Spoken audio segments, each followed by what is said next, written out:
Hola, soy Ana González, tu profesora de Historia, y hoy desarrollaremos la semana número 5 del ciclo 2017-2.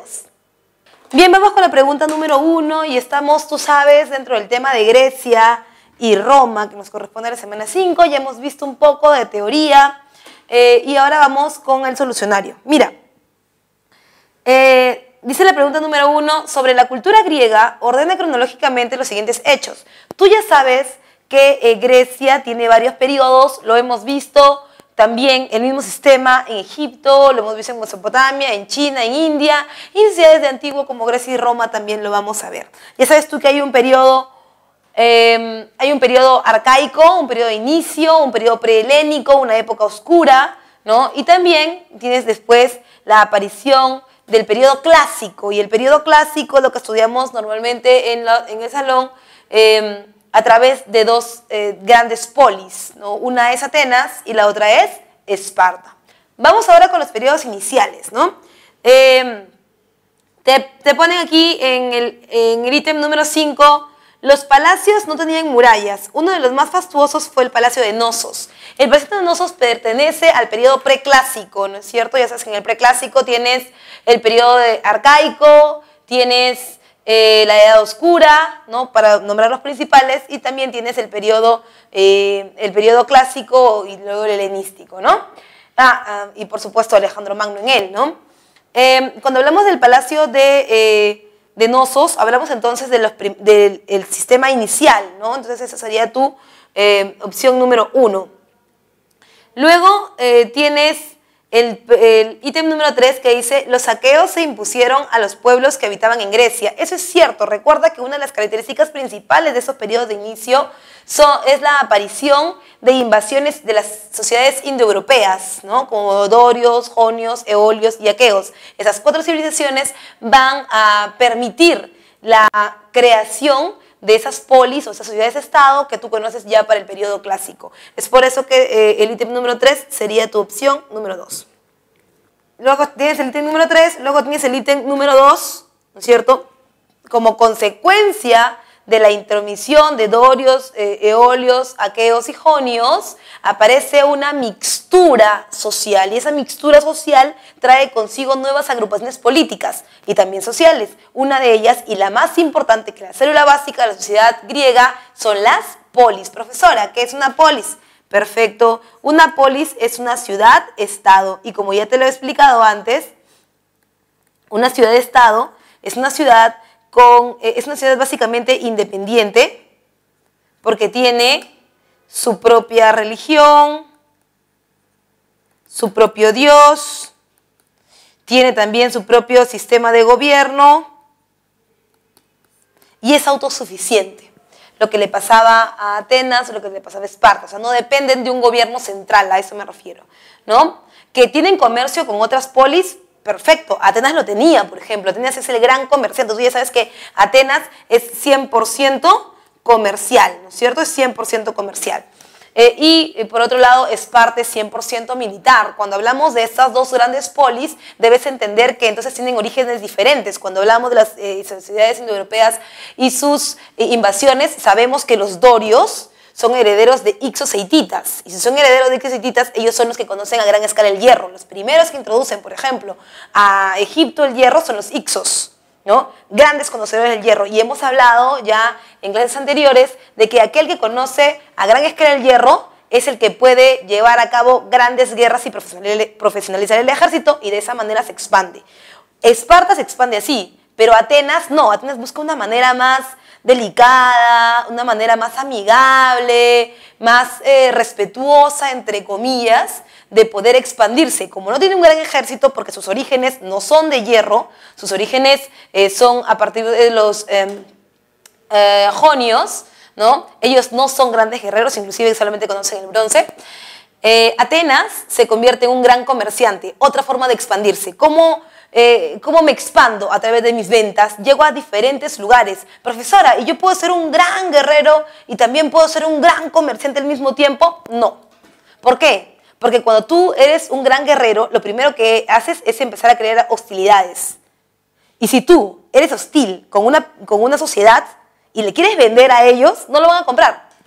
Entonces, Atenas está por el lado más bien de la diplomática, está por el lado del comercio, y por el otro lado tienes a esta otra gran polis, que es Esparta, que está por el lado de la violencia y del arte militar. Ahora bien, eso explica claramente por qué en Atenas nace la democracia y no nace en Esparta. Porque la idea es el respeto, aunque después vamos a hablar un poquito de la democracia y vas a ver que en realidad en esta época no estamos hablando de una democracia como un sistema político plano o un sistema político horizontal, ¿no? Estamos hablando de otro tipo de democracia, pero de todas maneras es el germen, ¿no? Ese entonces sería tu punto número 3. Tu punto número 4 sería tu ítem también número 4, que dice: Esparta y Atenas se disputaron la hegemonía sobre el mundo griego. Es cierto. Y tú me preguntarás, profesora, ¿en qué momento estas dos polis, que parecían ir por rumbos diferentes, pero que estaban dentro de Grecia, comienzan a pelearse? En un momento en donde el control de las otras ciudades-estado, que pueden ser polis que se encuentren en el territorio griego, porque tú ya sabes que Grecia se divide en 3 espacios importantes: la Grecia continental, que va a ser luego la Magna Grecia o la Grecia de Alejandro, luego está la Grecia peninsular, que es la que tiene a Atenas y Esparta como espacios que salen hacia el mar, ¿no? Como territorio que sale hacia el mar, la Grecia peninsular. Y luego tienes la Grecia insular, que son todas esas pequeñas islas que están alrededor, ¿no? Entonces, en ese sentido, si te das cuenta, esas polis, que son ciudades-estado, comienzan a crecer, no solamente en número, sino también en desarrollo político, social y sobre todo económico. Grandes comerciantes, obviamente que el mejor de todos es Atenas, y él quiere acaparar todo, quiere tener un monopolio, y eso es lo que está buscando. En el caso de Esparta, Esparta también quiere expandirse. Profe, yo entiendo que Atenas quiere expandirse por vender más, pero Esparta, ¿por qué quiere expandirse? Uno, porque tú sabes que el dominio sobre otras sociedades te hace más importante. 1. 2, si tú te das cuenta y revisas tu separata, vas a encontrar que Esparta es una sociedad que económicamente está valida de la agricultura, pero tiene un terreno que no es muy idóneo para la agricultura, y es por eso que para expandirse y tener más excedente de producción de otras sociedades, tiene entonces que conquistar. Pero como no tiene la posibilidad de los atenienses, conquista a la mala, pues, ¿no? Al golpe, que es lo que ellos saben hacer. Ahora bien, en esta disputa al principio, es pequeña, ¿no? ¿Por qué? Porque todavía no hay tanto territorio que consumir. Ahora ya no, ahora han consumido por un lado, por el otro lado, y se tienen que enfrentar para ver quién va a dominar todos estos 3 espacios de los que yo te había hablado, ¿no? Y eso es lo que tú conoces como las guerras del Peloponeso, ¿no? Las guerras del Peloponeso enfrentan a 2 ligas. Una es la Liga de Delos, que está liderada por Atenas, y la otra es la Liga del Peloponeso, que está liderada por Esparta, ¿no es cierto? Entonces, estas ligas, estos grupos de polis se golpean entre sí y están buscando la hegemonía. ¿Qué pasa con eso? Pasa que en realidad aparece la guerra del Peloponeso, pero si tú te das cuenta, no hay muchas polis en realidad que quieran demasiado a Esparta. Las polis están con ellos por miedo, porque ellos te golpean y te destrozan.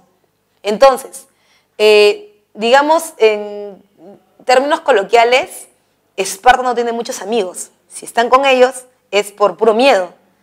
En el lado de Atenas, Atenas sí tiene muchos amigos, ¿no? Atenas sí tiene mucha gente en su polis, mucha gente en su liga. Y todo, en la primera guerra del Peloponeso todo va bien, ¿ah? Todo va bien en la primera guerra del Peloponeso, hasta que a Esparta se le ocurre la genial idea de conseguirse un aliado político y militar. Alguien que odia con todo su ser a Atenas. ¿Quiénes son? Los persas. Rebobinamos y nos damos cuenta que los persas ya han tenido problemas con los atenienses. Las guerras médicas. Las guerras médicas tienen su origen en la disputa comercial que tiene Atenas y Persia. Atenas más sus amigos. Por eso a esas guerras, que son las guerras médicas, se dice que los participantes son, no Atenas y sus amigos, son los griegos y los persas, ¿no es cierto? ¿Qué pasa con las guerras médicas? Persia sale por la pata de los caballos, sale bastante malherido porque Persia consideraba que desde la primera guerra médica iba a ganar, y recuerda que no fue así, porque la primera guerra médica la gana Atenas, la segunda guerra médica ahí viene esa relación directa con Esparta y lo que tú conoces como los 300 y la guerra el paso de las Termópilas y lo demás. Finalmente se crean las dos ligas, Persia nunca va a perdonar esa afrenta de Atenas, y ahora es el aliado militar de los espartanos, ¿no? Ahora, si yo estoy en la Liga de Delos y mi oponente ya no solamente es Esparta, sino que también es el temido Persia, y los dos están juntos, eso quiere decir que yo no me voy a exponer. Las polis que estaban en la Liga de Delos comenzaron a dejar poco a poco a los atenienses, y eso hizo que perdieran las guerras del Peloponeso. La consecuencia de estas guerras es la breve hegemonía de los espartanos. ¿Por qué? Los espartanos habían hecho una alianza militar con los persas, pero eso sí, esa alianza militar no iba a durar mucho. Los persas estaban utilizando la vía espartana para poder ganar a los atenienses. Entonces, se quedan un poco tiempo gobernando, golpean los persas, se hacen los dueños de todo el territorio, pero no contaban con que llegaría alguien desde fuera de estas ligas, que es el famoso Alejandro Magno, con su invasión hacia el territorio griego. Es por eso que tu ítem 1 sería tu punto número 5, ¿no? Alejandro interviene en Grecia, ¿no? Saca a los persas, en lo que se conoce como el periodo helenístico. Él lo que hace es fusionar la cultura oriental con la occidental en uno solo, pero muere, y al morir el imperio se divide en 3 grandes reinos, que entre ellos se encuentra Macedonia, ¿no? Bien, es por ello que tu clave es la letra A, 5, 3, 2, 4, 1. Pregunta número 2. A principios del siglo V a.C., el imperio persa y las ciudades-estado griegas se enfrentaron en las guerras médicas, denominadas así, en alusión a los medos. En ese contexto, ¿cuál sería una de las causas para que se produjera dicho enfrentamiento? Te están preguntando una de las causas de las guerras médicas. Hay varios elementos aquí, ¿no? Lo primero es ver la ambición, ¿no? La ambición de los persas, no por el mundo griego, sino por el comercio en el mundo griego, ¿no? Ser el dueño, el amo y señor de todo el sistema, del sistema comercial, las ventas, los clientes, que al final tenía que compartir él con Atenas, ¿no? Las guerras médicas se dieron, tú sabes, entre el año 499 y el año 449 a.C., ¿no? Antes de Cristo. Y una de las causas fueron los intentos de los persas por expandirse, ¿no? Esos intentos por crear una hegemonía económica, y además la rebelión de las colonias griegas del Asia Menor en relación al tipo de gobierno y al sistema económico que estaban atravesando. Es por ello que tu clave es la letra E, la rebelión de las colonias griegas en el Asia Menor. Pregunta número 3. Los templos griegos no estaban construidos para acoger a los fieles, sino para servir de morada a un dios. Allí se colocaba su estatua y se le rendía culto. A lo largo de la historia griega, el estilo de los templos fue cambiando, de acuerdo con los cánones culturales de la época. En el periodo clásico, el templo más emblemático fue el Partenón, santuario dedicado a la diosa Atenea. Según la lectura anterior, podemos deducir que ese templo fue construido.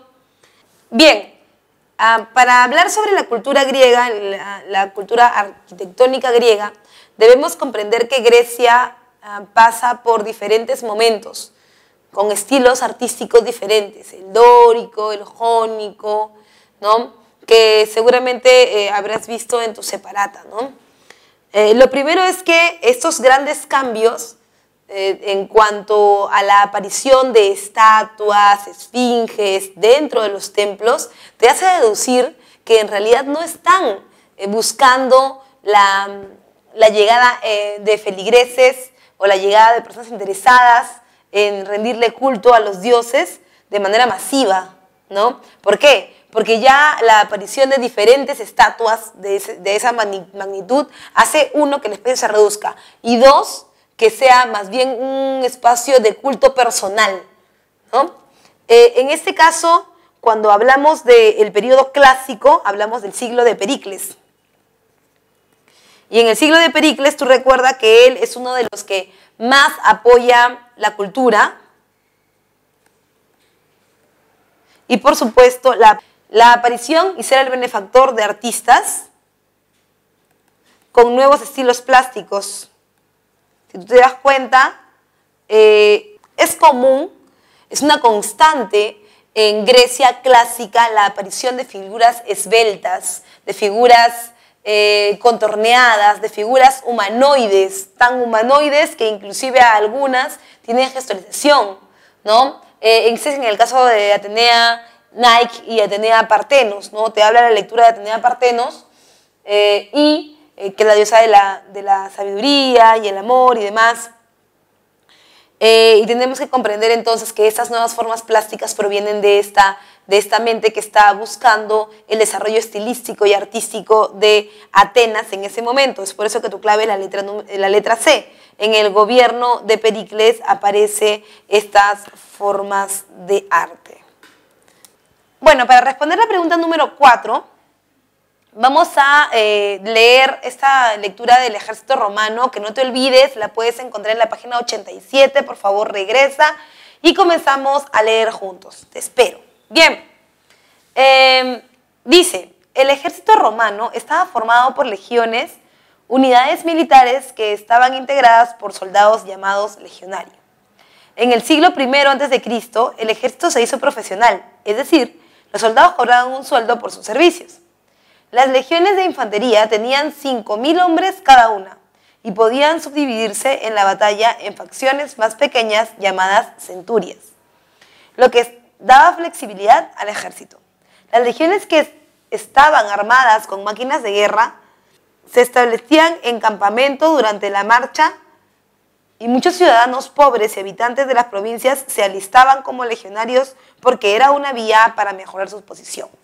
Bien, una vez que hemos revisado esta lectura, nos vamos con la pregunta número 4, ahora sí, y dice, pregunta número 4, de la lectura sobre el ejército romano, observa estas imágenes y responde lo siguiente. ¿Qué rol tuvieron los sectores populares romanos en la expansión del imperio? Bien, esta pregunta tiene que ver con lo que hemos estado observando en la lectura anterior, y lo más importante aquí es que el ejército romano tiene éxito en la expansión por el uso de ¿qué cosa? De soldados provenientes de las clases bajas.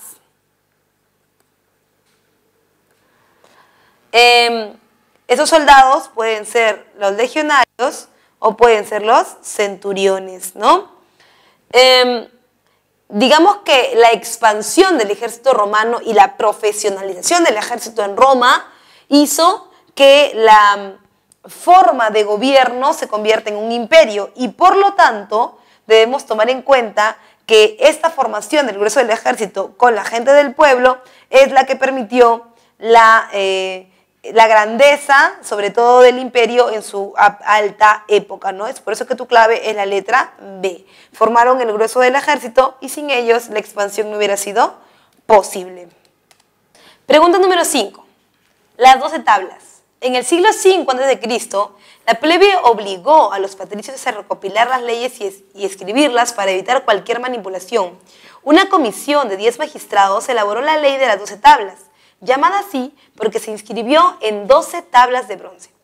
El código garantizaba la igualdad ante la ley de todos los ciudadanos y fue la raíz del derecho romano.